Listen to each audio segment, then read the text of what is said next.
We're in Colorado talking with Alicia. Alicia, you're with Allworth Money Matters. Hi, Hi, thank you, Alicia. and good morning. Good morning. So, I'm just to give you a background. I'm a 62-year-old federal employee. I'll be retiring in 4 months. I have, I think, a lot of things in order. I have a trust set up. I have lifetime long-term care, and I have lifetime medical through the federal government. I have 1.4 million in my TSP. My question is, and I get rental income that basically covers my mortgages, and my investment property brings in enough money to cover expenses and mortgages. I refinance to take out money out of my investment property for cost runs for a remodel of my primary home. My money, I'm planning to leave to family members and a significant amount to charity.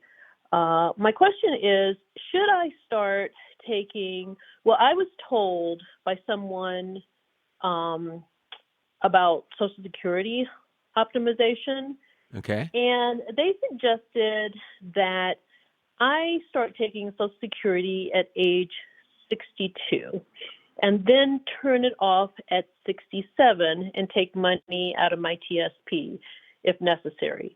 Then they said I should restart Social Security at age 70 to quote unquote maximize Social Security. And I really don't understand how that's going to work, because it seems like if I take Social Security for those years and start it early, it's still going to reduce the dollar amount It of will. the benefit that I receive at age 70. It will. But if I did take Social Security, and also I wouldn't take it until 63 at this point. If I did take Social Security at this point, what I do is use that money to pay off the mortgage on my investment property early, which is at a 7% interest. Okay, well let's 7%. yeah, let's step back for a second here. What is the value of your primary residence? I'd say at this point it's $1 million. And what do you owe on it? I owe 360, 370 maybe. I haven't looked at it And in what's a the while. interest rate? It's 2.875. Okay, and you have one investment property or multiple investment properties? Well, I rent out, my house is set up as a duplex, so I rent out my basement. And so I bring in, let's see, that brings in $27K per year. Okay. And then your investment property. Okay, the mortgage is $1,736 per month, including property taxes and insurance, and it brings in $27,960, I think. Okay. Let me calculate. Oh, that's that okay. That's close again. enough. That's okay. Okay. And what's the value of the property? It's worth, I'd say, between 500 and 550. And what did you pay for it? I paid 79,000. Okay. And what do you owe on it now? I owe $157,125, but I've been paying extra principal since even when I had the HELOC, because it had gone to 10% and it was interest only. Okay, and it's not a HELOC now. It's a fixed rate? No. Now it is a 30-year. A 30-year fixed. Okay. But I brought that down by paying extra. I'm about 10 years ahead. Okay, and what money do you have in the bank? I have 43,000 in emergency fund. And are you 100% confident you're not going to work after you retire? Except for things that I lose money on. I'm kind of dealing antiques, and I've made money 1 year. Okay. Is that where you want to spend your time, though? No, actually, I want to spend my time traveling and volunteering. And how much will your monthly pension be? It's going to be it's weird because I've had estimates. It's going to be between 40,000 and 45,000. How much do you earn at your job now? Right now, I just got a bump in pay, so I earn 145,000, but I started at around 30,000. What was your pay last year before the bump? I'm trying to get an understanding of what you've been living off. 141.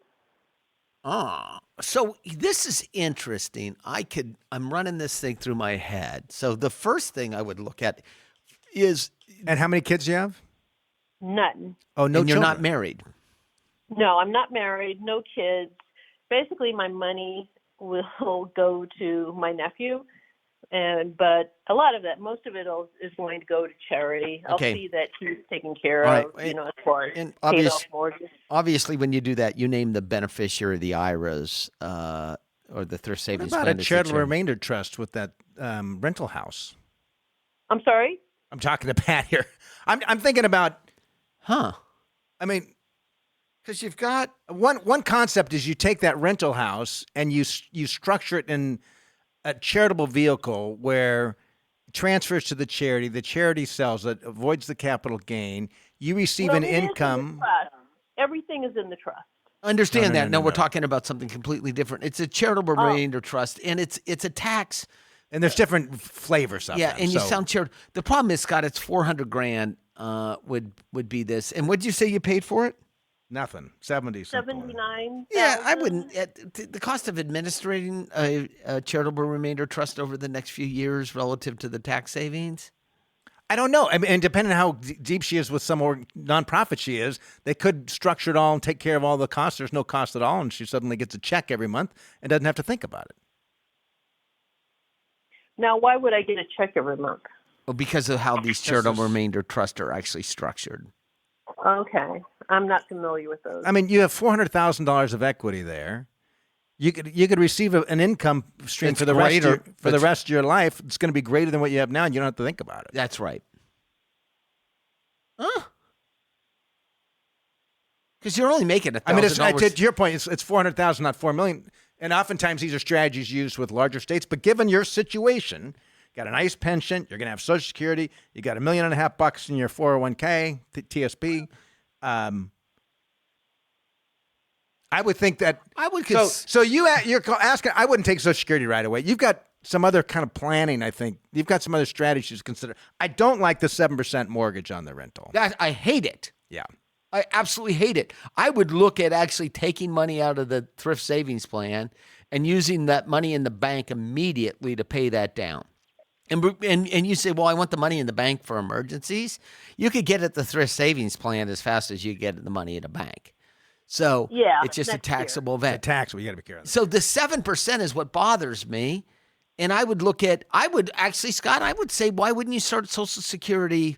Why wouldn't you drain out some of that thrift savings plan in one tax year and start Social Security in the next? And in order I to would get rid of put this any mortgage. of It's the 7% that crushes me. Is it an And I was easy? Is planning it an to easy pay property? About 60,000 at the beginning of next year, and using a significant amount of that to also. I was thinking of paying down the mortgage, since I won't need all that money. I would explore the charitable remainder trust that Scott mentioned. It never even crossed my mind, but it never even could because of the size You could take of it. that rental. So explain what a charitable remainder trust is and how they actually And there's work. different flavors of them. So Lots of different flavors. yeah, you take typically it's a property that is, or an asset that has a lot of gain in it that someone would like to dispose of. They don't want to pay the gain. Number one. Number two, they are highly charitably motivated. And it doesn't it's- work if you're not highly charitably motivated. And it probably is right because your yield on this for the amount of equity that It's not you're much. actually in this house Not much. is it's what By the time you have a 2%? repair or two, Yeah, there's not a 2%. lot left. 2%. There's not a lot left. And so it's transferred to a charity. You receive a tax deduction, not of the full value because it's calculated, because the charity actually doesn't get the proceeds until either at your death or at a period of time. You could structure it for 8 years and defer your Social Security. I'm just throwing things out, different planning ideas out.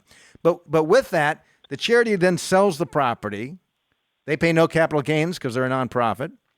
And in exchange, they give you an income stream, a monthly income stream, either for the remainder of your life, Charitable Remainder Trust, or for a period of time. There's different ways to structure things. And so there's a lot of planning techniques. Your Social Security is one of them. And every once in a while, you hear us talk about like the benefit of doing a true financial plan with a true financial advisor, running through all these different scenarios. I think it's something for you to consider. And by the way, many times a financial advisor will recommend life insurance to actually replace. But you don't need that. But you don't need that. That's why it actually makes the most sense, is because you're going to leave this to charity anyway.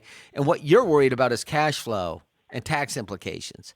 I think the Charitable Remainder Trust. You're a single woman, relatively young at retirement. You got a great pension. You're going to have Social Security as well. You got money saved in your retirement. The only thing we don't like in your portfolio is this rental with this high interest. You got a lot of equity that you're not getting any income, and now's the time in your life for income. So, do you have to have if to set up a charitable remainder trust? Do you have to pick the specific charity? Yes. Yes. There's pros and cons to them. A donor advised fund.